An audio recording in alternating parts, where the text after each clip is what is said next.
Hello aspirants. तो जैसे कि मैंने मॉडर्न इंडिया शुरू की हुई है आपके लिए, तो आज हमारी मॉडर्न इंडिया जो D++ के लिए बहुत इम्पोर्टेंट है, क्योंकि हमारी D++ में आज तक 2014 से 2021 में जो पेपर हुए थे वहां तक, क्योंकि 2021 के बाद सीधे अब 24 में निकले हैं ये फॉर्म वैकेंसी, तो 2021 तक एक भी क्वेश्चन नहीं आया है एंशिएंट एंड मिडिवल से। तो हम मॉडर्न इंडिया कर रहे हैं और आज हमारी मॉडर्न इंडिया या मॉडर्न हिस्ट्री से थर्ड क्लास है और हमने पढ़ लिया था 1498 से इंडिया कैसे की खोज किसने की, या डचेस कब आए, या फ्रांसिस कब आए, ब्रिटिशर्स कब आए, ये सब हम पढ़ चुके हैं।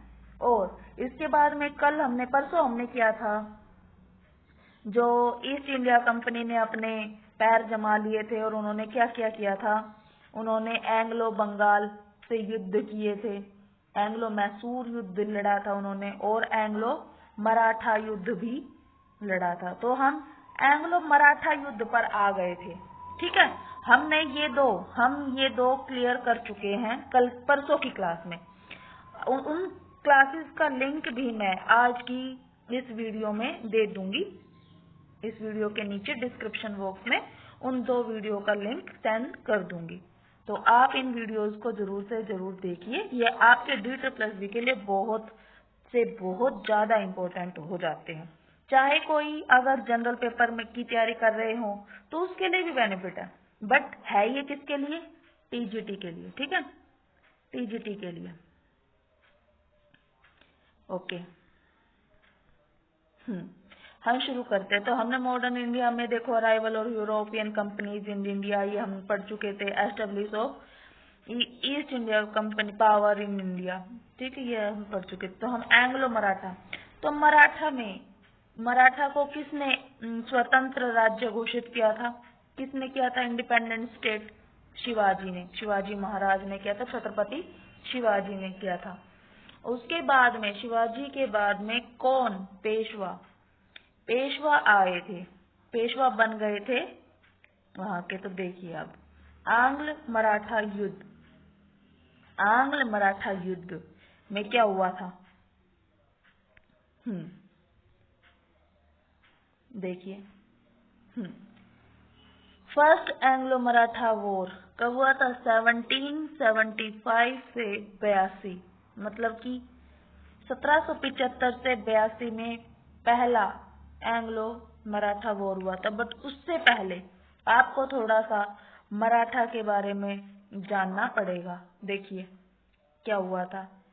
मराठा क्या कर रहे थे? यहाँ पर थे मराठा, यहाँ पर थे, ये मैंने अपने नोट्स में किया हुआ है। यहाँ पर थे, उन्होंने धीरे धीरे यहाँ तक कैप्चर कर लिया था और वो अब क्या कर रहे थे? दिल्ली तक जाना चाहते थे। बट उन्होंने मराठास में क्या किया? दिल्ली पर राज करने के लिए सोच रहे थे, मुगलों को हटाने के लिए सोच रहे थे। बट वहां पे क्या हो रहा था? अफगानों का आक्रमण हो रहा था। कहाँ? किसका?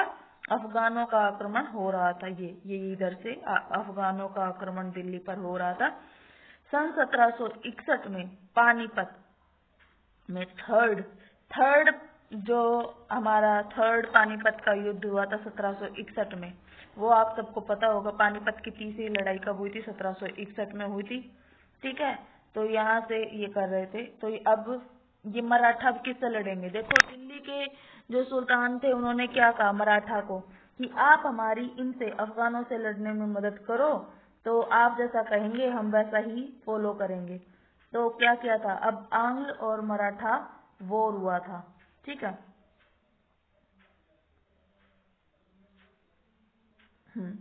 बट इसमें क्या हुआ? जो 1761 में पानीपत की तीसरी लड़ाई हुई थी उसमें क्या हुआ था? मराठा हार गए थे। ठीक है, आपसी संघर्ष होने लगे उसके बाद में। इस युद्ध में मराठा हार तो गए, बट इससे क्या हुआ? उनमें आपसी संघर्ष हो गया। आपसी संघर्ष, मराठा आपस में ही युद्ध करने लग गए थे। तो इसका फायदा कौन उठाएगा? ईस्ट इंडिया कंपनी उठाएगी। ठीक है, ईस्ट इंडिया कंपनी उठाएगी इसका फायदा। बट इससे पहले आप देखिए, देखो ईस्ट इंडिया कंपनी ने जो सबसे पहले क्या हुआ था, दिल्ली पर किस किस का आक्रमण हुआ था, हम इसके बारे में जानेंगे। देखो 1739 में नादिर शाह का आक्रमण हुआ था। इन्वेजन ऑफ नादिर शाह का आक्रमण हुआ था। ठीक है, ये कौन था नादिर शाह? ये था फारस या ईरान का नेपोलियन था। फारस, ईरान, जिसको हम ईरान भी बोलते हैं, वो वहां का नेपोलियन ऑफ पर्शिया। ठीक है, दिल्ली से ये क्या क्या लेकर गया था? देखो मुगल सम्राट थे तब उस टाइम पे, जब नादिर शाह ने आक्रमण किया था 1739 में, तब वहां पे थे मोहम्मद शाह रंगीला वहां के मुगल सम्राट थे। तो वो दिल्ली से क्या क्या लेकर गए? कोहिनूर हीरा और तख्ते ताउश, मतलब कि मयूर सिंहासन। ये दो चीज यहाँ से कौन लेकर गया था? भाई नादिर शाह लेकर गया था 1739 में। उसने क्या किया था? वो तो सिर्फ आक्रमण करता था लूटपाट करने के लिए। ठीक है, लूटपाट करने के लिए, और यहाँ से चला गया 1739 में। फिर किसने आक्रमण किया? 1748 से 1761 तक 5 आक्रमण किए हैं अहमद शाह अब्दाली ने। देखो ये अफगान था, वो कहाँ का था? ईरानी था, और ये अफगान था, अफगान आक्रमणकारी था। और तब उस टाइम पर मुगल राजा भी कौन थे? अहमद शाह। देखो ये तुम अच्छे से याद कर पाओगे। अहमद शाह अब्दाली ने आक्रमण किया किस पर? मुगल राजा अहमद शाह पर। इसमें एनसीईआरटी में ये मेंशन किया हुआ है कि कितने आक्रमण किए थे? 5। ठीक है, 5 आक्रमण किए थे अहमद शाह अब्दाली ने टोटल दिल्ली में, और जो बीच में आता था उसको लूटपाट करते थे वो। ठीक है, तो 1748 से 1761 तक किसने किए थे? भाई अहमद शाह अब्दाली ने किए थे। देखिए बालाजी विश्वनाथ जो वहां के थे, यहाँ के मराठा के सबसे पहले बालाजी विश्वनाथ बने थे 1713 से। ये आपको याद नहीं करना, ये डेट आपको याद नहीं करनी है। बालाजी लाल बने, बाजीराव प्रथम, और उसके बाद में बालाजी बाजीराव 1740 से 1761। तो इसने पानीपत की तीसरी लड़ाई लड़ी थी बालाजी बाजीराव ने। ठीक है, जिसको आप बाजीराव मस्तानी भी बोलते हो। तो अब हम देखते हैं, देखो यहाँ से हम शुरू करते हैं। हमारा जो फर्स्ट एंग्लो, अब इसमें पानीपत के तीसरे युद्ध में तो मराठा हार गए और आपसी संघर्ष करने लगे। तो उसमें क्या हुआ? अब उसके बाद में ईस्ट इंडिया कंपनी ने मराठों को हराना शुरू किया। कैसे? देखो फर्स्ट एंग्लो मराठा युद्ध, फर्स्ट एंग्लो मराठा वॉर हुआ था कब? 1775 से 1782 में। तब क्या हुआ? सालबाई की संधि हुई थी। तब तो मराठा जीते थे। 1782 में सालबाई की संधि, आप ये याद रखोगे, सालबाई की संधि कब हुई थी? 1782 में हुई थी। ठीक है, इसमें कौन जीते थे? मराठा जीते थे। सेकंड जब एंग्लो मराठा वॉर हुआ था 1803 से 1805 में, जब हरियाणा ईस्ट इंडिया कंपनी को सौंप दिया गया था, तब जो एंग्लो की तरफ से गवर्नर जनरल कौन थे? लॉर्ड वेलेजली थे। ठीक है, और यहाँ के पेशवा कौन थे? बाजीराव सेकंड थे। ठीक है, कौन थे? बाजीराव सेकंड, जो अभी मैंने बताया। आगे देखो थर्ड एंग्लो मराठा वॉर 1817 से 1819, मतलब 2 साल ये युद्ध चला था। तो इसमें जो गवर्नर जनरल थे वो थे लॉर्ड हेस्टिंग्स। यहाँ से क्वेश्चन पूछे जाते हैं कि थर्ड एंग्लो मराठा वॉर में कौन गवर्नर जनरल थे? तो थे लॉर्ड हेस्टिंग्स थे। ठीक है, लॉर्ड हेस्टिंग्स थे। तो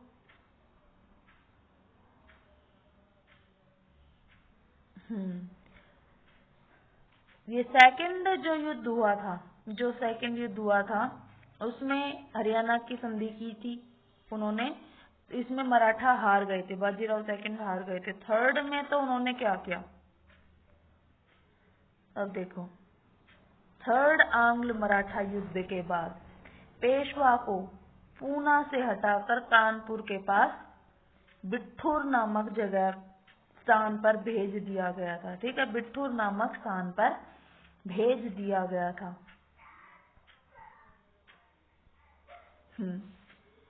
पेशवा को 8 लाख रुपए की वार्षिक पेंशन दी जाने लगी थी।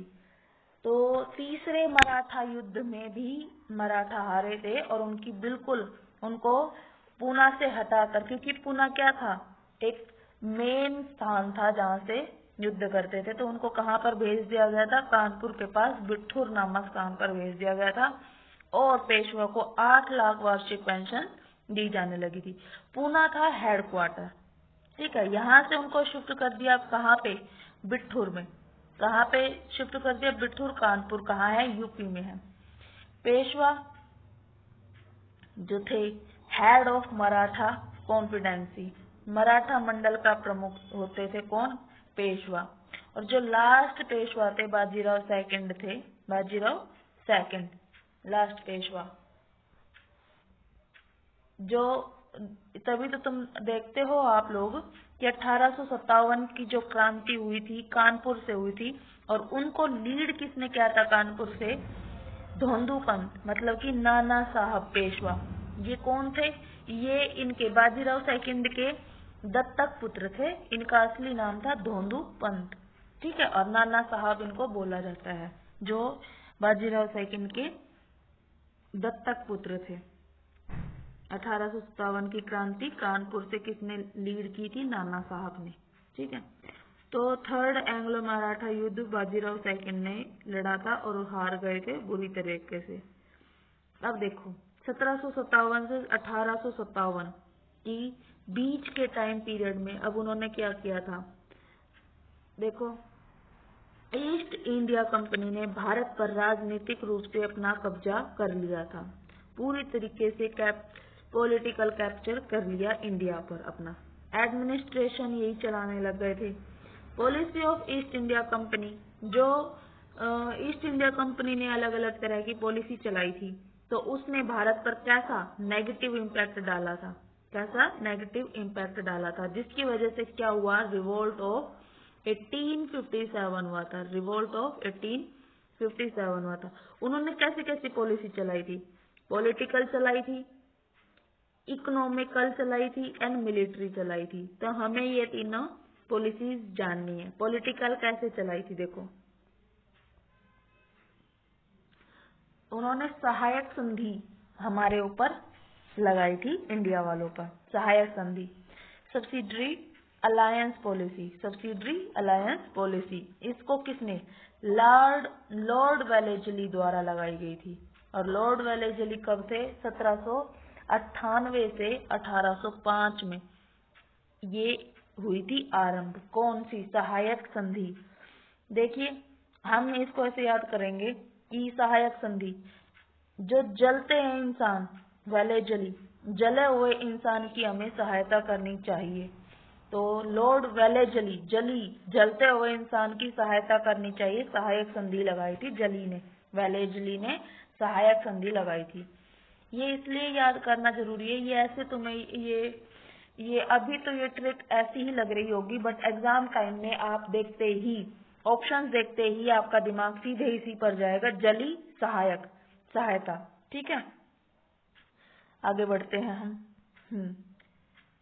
देखो, इसमें क्या होता था कि राज्य ना, जिन जिन राज्यों को ऐसा लगता था कि दूसरे राज्य हम पर अटैक करेंगे, तो वो प्रोटेक्शन के लिए ईस्ट इंडिया कंपनी के पास में जाते थे। तो ईस्ट इंडिया कंपनी क्या करते थे, उनको प्रोटेक्ट करते थे। और उनको प्रोटेक्ट करने के लिए वो क्या बोलते थे कि आप अपनी आर्मी नहीं रखोगे, हम अपनी आर्मी देंगे आपको अपनी स्वतंत्र सेना नहीं रखनी है। ठीक है, हम अपनी एक टुकड़ी भेजेंगे, रेजिमेंट की टुकड़ी भेजेंगे और उसका खर्चा आप स्वयं उठाएंगे। तो राज्य उठाता था, जो ईस्ट इंडिया कंपनी द्वारा भेजी गई रेजिमेंट होता था, उसका खर्चा राज्य ही उठाता था, राज्य वहन करता था। अगर इन पर हस्ताक्षर करते थे राजा। और एक और क्या करते थे, एक तो अपनी सेना भेजते थे, दूसरा क्या करते थे, एक अपना सलाहकार भी भेजते थे। ईस्ट इंडिया कंपनी की तरफ से एक सलाहकार भेजा जाता था, एडवाइजर भेजा जाता था, जिसकी सैलरी भी कौन देता था, राज्य देता था, रेजिडेंट। इसको रेजिडेंट बोला जाता था एडवाइजर को। ये कंपनी का राजनीतिक एवं व्यवसायिक एजेंट था। ठीक है। सबसे पहले इस संधि पर, यहाँ से ये इम्पोर्टेंट आपके लिए, ये यहाँ से इम्पोर्टेंट है। सबसे पहले इस संधि पर हस्ताक्षर करने वाला राज्य, first signature state of SAP. ठीक है। सब्सिडरी अलायंस पॉलिसी पर सबसे पहले किसने की थी, हैदराबाद ने की थी। किसने की थी, हैदराबाद ने, सबसे पहले हैदराबाद ने की थी इस पर सबसे पहले संधि। ठीक है। देखो, जले हुए इंसान की सहायता करनी चाहिए, बाद में उसकी मदद करनी चाहिए। ठीक है।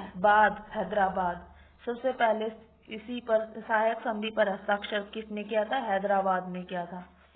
ठीक है। देखो, ये क्वेश्चन पूछा जाता है, सहायक संधि पर हस्ताक्षर करने वाले राज्य, सहायक संधि पर हस्ताक्षर करने वाले राज्य कौन थे। हैदराबाद था, एक तो हैदराबाद था, एक मैसूर, तंजौर, अवध, पेशवा, भोसले, सिंधिया, ये सब थे।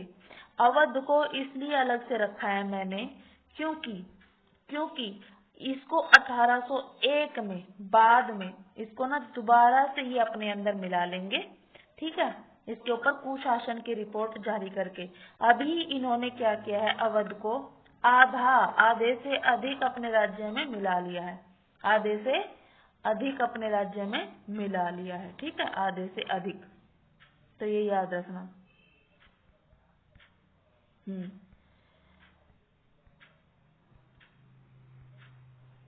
ठीक है। तो हम दोबारा से एक बार ये लिस्ट देखते हैं। सबसे पहले हम इसको ऐसे याद रखेंगे, HMT की जो घड़ी होती है, HMT आप, H Hyderabad, M Mysore, T Tanjore, A Awadh और P से पेशवा। आगे की याद रखने की जरूरत नहीं है। भोसले, सिंधिया। हैदराबाद, जले हुए इंसान की सहायता करनी चाहिए बाद में। ठीक है। बाद में उसकी मदद करनी चाहिए। तो हैदराबाद में सबसे पहले ये क्वेश्चन आया हुआ है ना DSSB में, इसलिए मैं इस पर बार बार फोकस कर रही हूँ। अब हम ईस्ट इंडिया कंपनी वालों की सेकंड पॉलिसी देखेंगे। उन्होंने इंडिया पर क्या क्या पॉलिसी चलाई, हम इसके बारे में जान रहे हैं। हम 1857 के रिवोल्ट तक जाने के लिए ये एक बेस तैयार कर रहे हैं। ठीक है। 1857 का रिवोल्ट और इस जो INM है, जो हमारी इंडियन नेशनल मूवमेंट है, वो हमारे इस DSSB के पॉइंट ऑफ व्यू से बहुत इंपॉर्टेंट होता है, वहीं से क्वेश्चन आते हैं। ये हम बेस क्लियर कर रहे हैं अपना। तो उन्होंने सेकंड पॉलिसी क्या चलाई थी, सर्वोच्चता की नीति, पॉलिसी ऑफ सुप्रीमेंसी। ठीक है। सुप्रीमेसी उन्होंने चलाई थी। इसको किसने किया था, लॉर्ड हेस्टिंग्स ने किया था। इसको किसने किया था, लॉर्ड हेस्टिंग्स ने, 1813 से 1819 में लॉर्ड हेस्टिंग्स ने किया था। ठीक है। सर्वोच्चता की नीति, हेस्टिंग। चलो, ईस्ट इंडिया ने यह दावा किया कि उसकी सर्वोच्चता सभी भारतीय राज्यों से ऊपर है। अब हम मानेंगे कि कोई दूसरा बाहर का आया हुआ है हमारे ऊपर सुप्रीम है। East India company has the supreme authority above other Indian state, ऐसा कोई राज्य नहीं मानेगा। तो वो क्या करेंगे, देखो, लॉर्ड हेस्टिंग्स ने क्या किया, 1813 से 23 तक ही रहा था। उसने क्या किया, थर्ड एंग्लो मराठा वॉर में उसने एक तो क्या क्या किए थे, थर्ड एंग्लो मराठा वॉर किया था, ठीक है, लॉर्ड हेस्टिंग्स ने। दूसरा उसने क्या किया था, एंग्लो नेपाल वॉर किया था 1814 से 1816 के बीच में उसने नेपाल वॉर किया था। तो क्या किया था उसने, संगोली की संधि की थी, संगोली की संधि की थी, ठीक है, संगोली की संधि की थी, treaty of Sangoli, treaty of Sangoli. Lord Amherst 1824, Lord Amherst, Lord Amherst, 1826 में एंग्लो बर्मा वॉर हुआ था और उन्होंने क्या की थी, यांडबू की संधि की थी। ये मैं इसलिए करा रही हूँ क्योंकि ये अब क्या कर रहे थे, उधर से फ्रांस में क्रांति हो रही थी और हर जगह ही क्रांति हो रही थी, तो उन्होंने, ये लोग सोच रहे थे कि कभी जो ये समाजवाद है इंडिया तक ना पहुंच जाए, इसलिए ये आसपास के देशों को भी कंट्रोल करके आसपास के देशों को भारत तक न आने के लिए आसपास की जो सीमा थी उनको लॉक कर रहे थे। तो उन्होंने देखो क्या किया, नेपाल से युद्ध किया, बर्मा से युद्ध किया, ठीक है, इन्होंने और इन्होंने क्या, सिंध से भी युद्ध करके सिंध पर भी अपना कब्जा कर लिया था और पूरी सीमा को ब्लॉक कर लिया था। तो 1826 में एंग्लो बर्मा वॉर हुआ था और यांडबू की संधि की थी इन्होंने, यांडबू की संधि। देखो लॉर्ड एम्सहर्ट ने क्या किया था, 1824 में रानी चेन्नम्मा के नेतृत्व में कित्तूर विद्रोह हुआ था, 1824 में कित्तूर विद्रोह, और रानी चेन्नम्मा इसमें मारी गई। तो उसके बाद में इस विद्रोह को उसके जो चौकीदार था, उसका चौकीदार था कौन था, रायन्ना, रायन्ना था, उसने इस युद्ध को उसने इस विद्रोह का नेतृत्व किया था, ठीक है।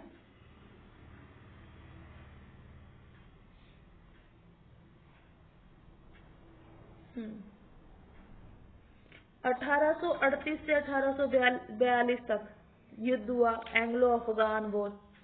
अफगान वालों से भी इन्होंने ये की थी। गवर्नर जनरल उस टाइम पे कौन थे, ऑकलैंड थे, कौन थे, ऑकलैंड। 1843, ये इम्पोर्टेंट है, ये जो भी मैं अलग से, ये अलग है ये बिल्कुल, ये बट क्वेश्चन आए हुए हैं D++ में, इसलिए मैं इनको बीच में लिख कर लेके आई हूँ। 1843 में सिंध पर उन्होंने कब्जा कर लिया था।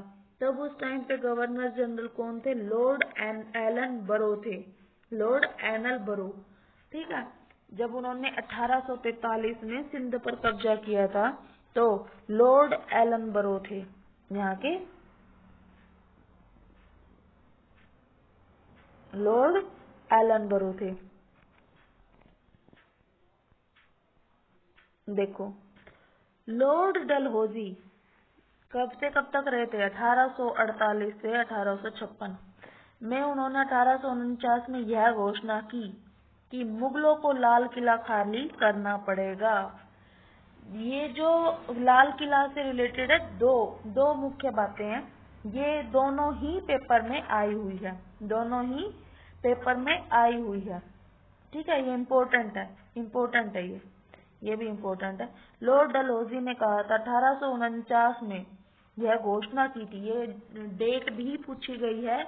और ये किसने कहा था, डलहौजी ने कहा था कि मुगलों को लाल किला खाली करना पड़ेगा।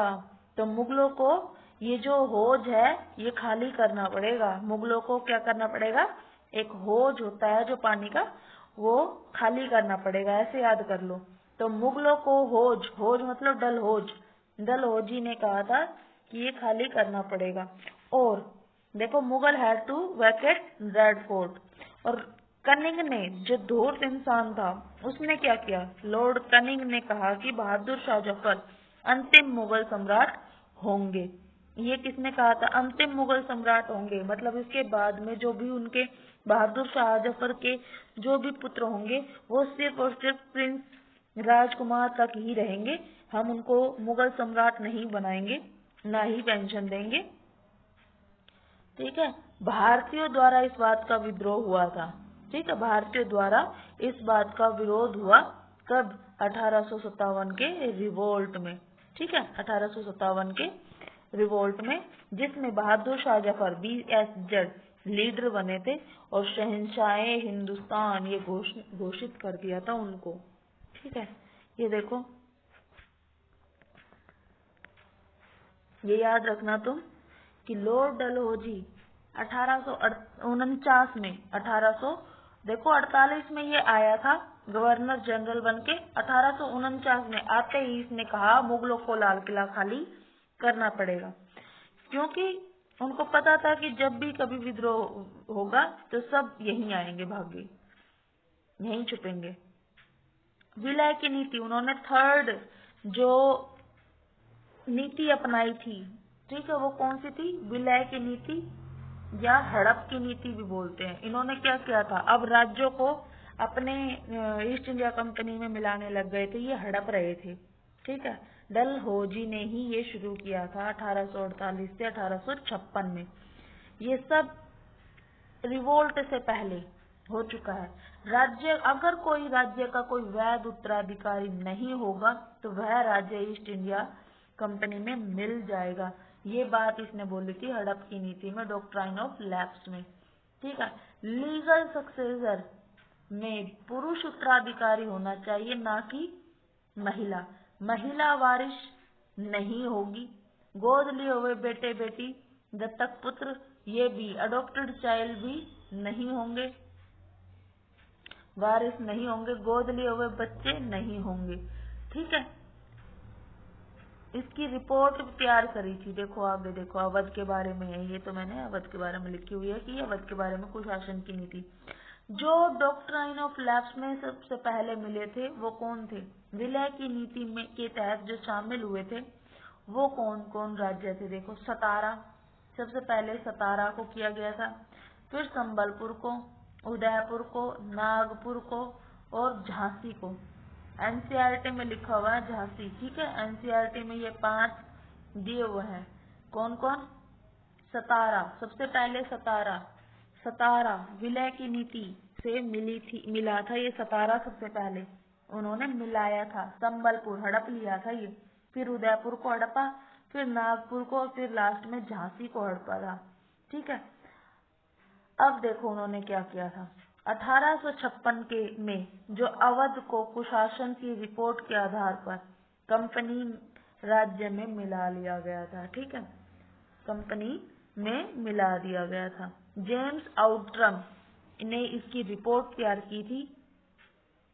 जेम्स आउटरम ने इसकी रिपोर्ट तैयार की थी।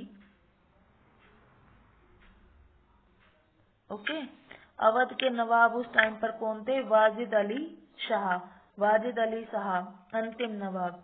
ठीक है, अंतिम नवाब थे ये यहाँ के, ये नोट कर लेना, ये बहुत इम्पोर्टेंट है। Awadh was annexed to East India empire on the basis of the report of misgovernance. इस अवध को पहले ही 1801 में मिला लिया था, आधे से अधिक, और बचा कुछ के पार्ट पर भी इनकी नजर थी, तो उन्होंने क्या किया था? मिसगवर्नेंस का आरोप लगाकर क्या किया? इसको अपने ईस्ट इंडिया कंपनी के राज्य में, एम्पायर में मिला लिया अवध को। ठीक है, और इसका लास्ट कौन था? वाजिद अली शाह था। ठीक है गाइस, तो ये यहाँ पे हम 1857 की क्रांति तक हम पहुंच गए हैं, लगभग हम पहुंच गए हैं। कल हम इससे आगे का सफर अपना तय करेंगे। मिलते हैं कल इससे आगे की हिस्ट्री पर। Okay, please like and share my video and subscribe my channel. Thank you. Bye bye.